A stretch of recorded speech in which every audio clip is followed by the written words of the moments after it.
पनवेल शहर वाहतूक व पनवेल आरटीओ विभागामार्फत बुधवारी दिनांक 1 रात्री 10 ते 12 या वेळेत सरप्राईज नाकाबंदी व विशेष तपासणी मोहीम राबवण्यात आली।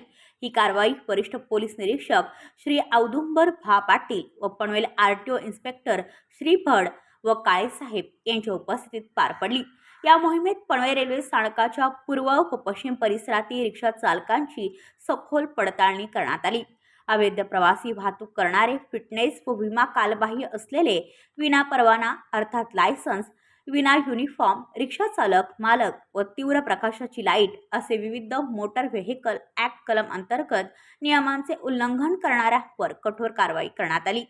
नाकाबंदी दरम्यान कारवाईच्या भीतीने रिक्षांची संख्या कमी झाल्याने प्रवाशांची गैरसोय होऊ नये यासाठी वरिष्ठ पोलीस निरीक्षक श्री पाटील यांनी तात्काळ NMT विभागाशी संपर्क साधून अतिरिक्त बसची व्यवस्था केली। त्यामुळे प्रवाशांना सुरळीत आणि सुरक्षित व वेळेवर त्यांच्या इच्छित स्थळी पोहोचण्यात आले। रात्रीच्या वेळी केलेल्या या तातडीच्या मदतीमुळे प्रवाशांनी वाहतूक शाखेचे कौतुक केले। या मोहिमेत एकूण 120 रिक्षांची तपासणी करण्यात आली असून त्यापैकी 38 रिक्षांवर कारवाई करण्यात आली।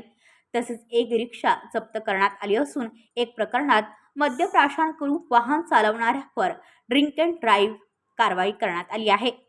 ही कारवाई वरिष्ठ पोलीस निरीक्षक श्री औदुंबर भा पाटील व पनवेल आरटीओ इन्स्पेक्टर श्री भड साहेब व श्री काळे साहेब यांच्या उपस्थितीत पोलीस उपनिरीक्षक जीवन शेरखाणे, पोलीस हवालदार युवराज येळे, आमिर मुलानी, केशव निकम, संजय ओंबासे तसेच पोलीस शिपाई निलेश ठाकूर, महेश बोरेकर व नवीन पनवेल पोलीस मित्र यांच्या पथकाने यशस्वीरित्या पार पाडली।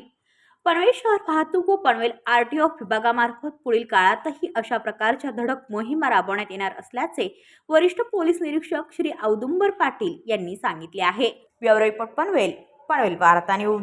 आपल्या परिसरातील बातम्या आमच्यापर्यंत पोहोचवण्यासाठी स्क्रीनवर दिलेल्या क्रमांकावर संपर्क साधू शकता। दूरध्वनी क्रमांक 8652414343।